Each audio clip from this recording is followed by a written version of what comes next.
A village in the mountains has been suffering constant attacks from an S-rank Fenrir, so they spent all of their savings to hire an SS-rank party to defeat it. The members of Flaming Dragon Fang are some of the strongest adventurers in the world, each with their own unique strengths. But then there's Kurt, and all he's good for is doing chores, so he's hiding behind a wall to avoid getting hurt. However, Kurt is the first person the Fenrir attacks once it arrives, so he is sent flying and the other members of the party get ready for combat. Galnova orders Bandana to restrain the Fenrir, so she pulls out her wire and ties it up. But a second later, the Fenrir breaks her back against a wall. Normally, Bandana would be confined to a wheelchair for the rest of her life, but with Marlefus on the team, she's healed within seconds and gets back to work. She uses a tree to anchor herself to the ground, giving Galnova an opening to aim for the Fenrir's head, so he jumps up and sets it ablaze with his magic sword. The villagers are so happy about the Fenrir's defeat that they prepare a feast for the party, even though the village is almost broke, but Galnova absolutely hates this peasant food. He orders Kurt to prepare a decent meal for him instead, and Bandana asks him to make something special because today is the last day they're going to get to eat Kurt's cooking. Kurt doesn't understand what they mean by that, so he asks Galnova for an explanation, and he tells Kurt that as of today he is being fired. Kurt doesn't understand why they're firing him, so he asks Galnova if he did something wrong, but Galnova says the problem is that Kurt isn't doing enough. Sure, he handles the party's chores for them, but aside from that, he is completely useless in combat, and parties are only allowed to have 4 members. So if they want their party to become stronger, they need to replace Kurt with a powerful mage, or at least someone who can handle themselves in a fight. Kurt pleads with them to let him stay in the party, but Galnova kicks him in the stomach because he is sick of listening to Kurt's whining. They don't need him anymore, and that's final. The next day, Kurt leaves the village on his own, with nowhere to go and a wallet emptier than the abyss. Kurt eventually arrives in the city of Samila, and he is down to his last few pennies, so he really needs to find a new job soon. He finds a temp work agency and decides to give it a shot, so he walks in and is greeted by the receptionist. She asks him if he is here to hire someone or to look for a job, and after Kurt tells her he is here looking for work, she informs him that she will need to conduct an interview and aptitude test. First she asks for basic details like his name, age, and hometown, so he tells her his name is Kurt Rockins. He is 15 years old and he is from the Haas village in the Sheen Mountains. Kill had no idea that there was a village up in those mountains, but moving on, she asks him what his work history was like. Kurt tells her that he was a part of Flaming Dragon Fang, but all he ever did for them was basic chores and he was recently fired. Kill is surprised to hear that Kurt was part of the S-rank party, and even if he didn't do much for them, having the party's name on his application will definitely help him find a new job. Kurt is glad to hear that, and now all he needs to do is complete the aptitude test, so Kill can figure out what his strengths and weaknesses are. Aptitudes in this world are gifts granted by God, and if Kurt is lucky, he might discover a hidden talent today. Aptitudes are graded from G rank all the way up to triple S rank, and the difference between aptitude ranks is so great that someone with G rank sword skill would barely be able to swing a sword, while someone with an A rank sword skill could effortlessly split a rock in half. Kurt is excited to find out if he has a talent, but unfortunately every single combat aptitude on his sheet is rated G rank, so he has no hope of ever taking on a combat role.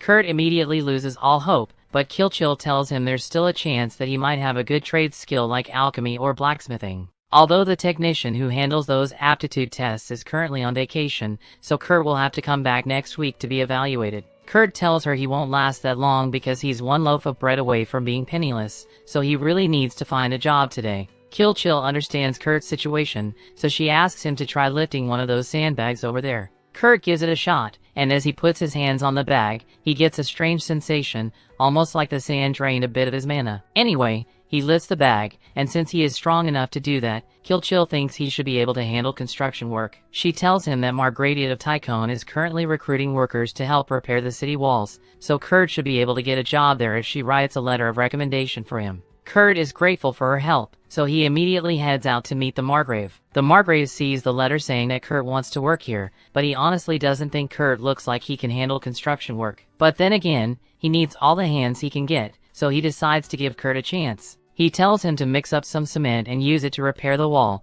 and his pay will be determined by how much work he puts in. The Margrave will be back to check on Kurt's progress later, and he tells him that he had better get to work soon, because if he hasn't used at least half a barrel of cement by the time the Margrave is back, his pay is going to be low. Kurt wants to ask a question because the Margrave never mentioned anything about pouring mana into the cement to strengthen it, but he decides to stay quiet because it's probably common knowledge. Still, He's surprised that the quota is only half a barrel of cement because that seems way too easy, so Kurt decides to use as much cement as he can before the Margrave returns. By the time the Margrave is back, he is shocked to see that Kurt has already finished an entire section of the wall. Kurt apologizes to him because he could have done more, but he ran out of cement halfway through. The Margrave is still having a hard time believing that Kurt really repaired over a third of the huge western wall. So he asks Kurt how he managed to repair the top of the wall, and Kurt explains that he just threw the cement up there and used a stick to smooth it out. Normally the Margrave would call Kurt a liar because that sounds impossible, but Kurt clearly managed to make it work, so he has to be telling the truth. He asks Kurt how long he plans to work here,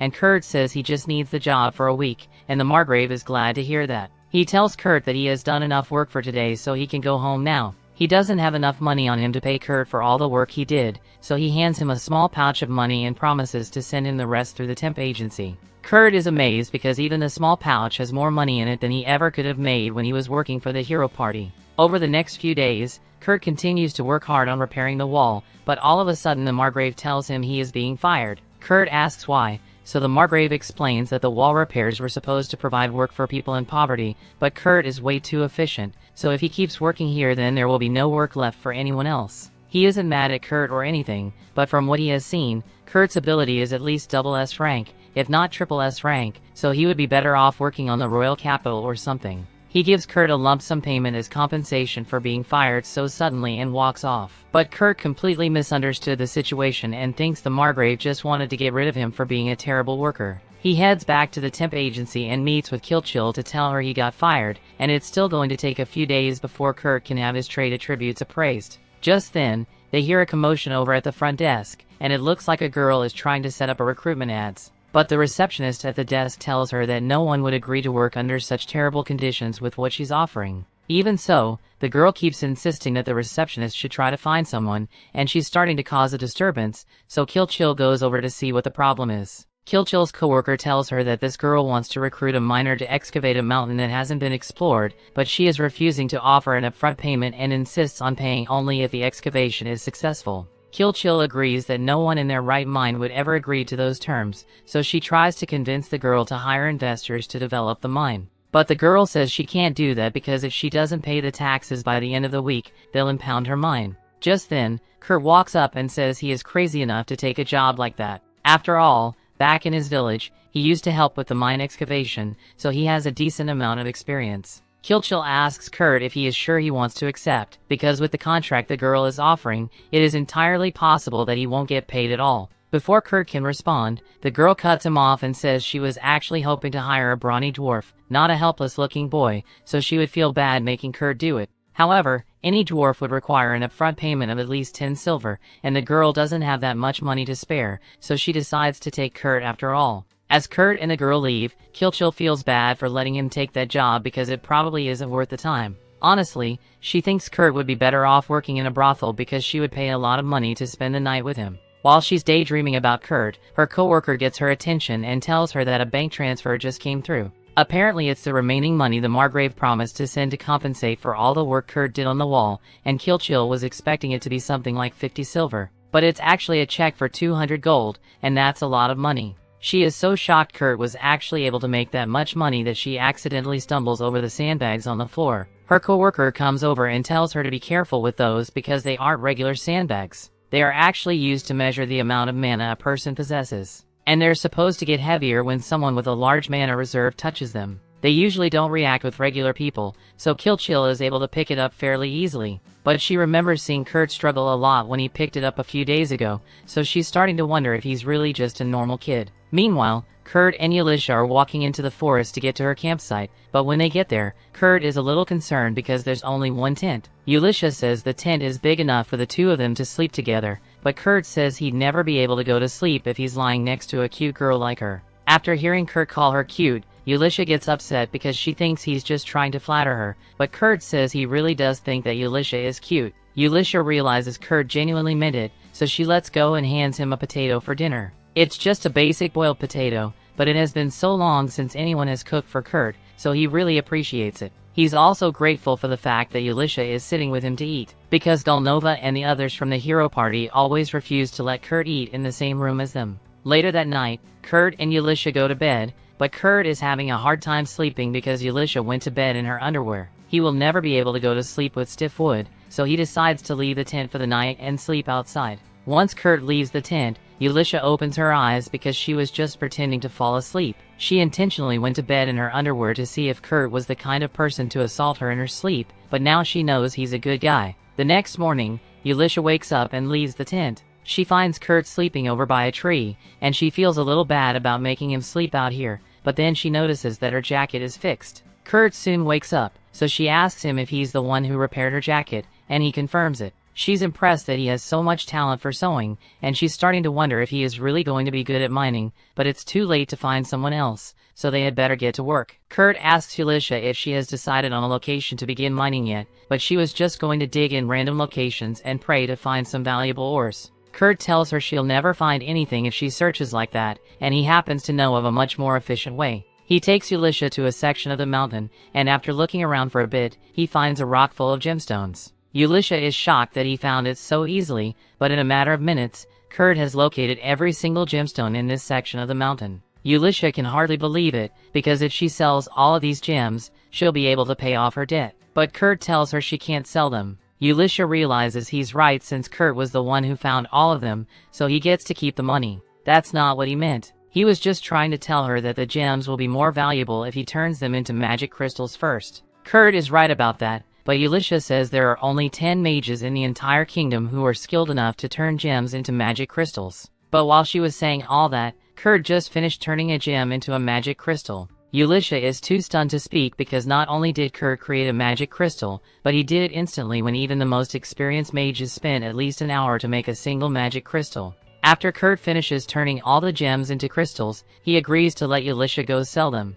So she heads out while he stays behind on the mountain because he has a few things he wants to finish doing first. Elisha heads to the city's customs agency and tells them that she wants to sell some magic crystals in the royal capital, but magic crystals are incredibly valuable, so the agent asks her where she got these. There's no way he would believe her if she told him that a random boy created them, so she flashes her royal family emblem to get him to stop asking questions. This is kind of a bluff since she stopped working for the royal family a while ago and they just forgot to take her emblem away. But it does the trick, so the customs agent allows her to use the teleportation circle to go to the capital. Once she's there, she heads to the shop of an old friend, and she tells Mimiko that she has some magic gems to sell. Mimiko takes a look at them, and at first they don't seem like they'd be worth much, but upon closer inspection, she discovers that they have 10 times the normal amount of mana imbued in them, so these crystals are worth 10 gold each. Elisha is at a loss for words because Kurt gave her 50 of these, so Mimiko casually hands her a bag of 500 gold coins.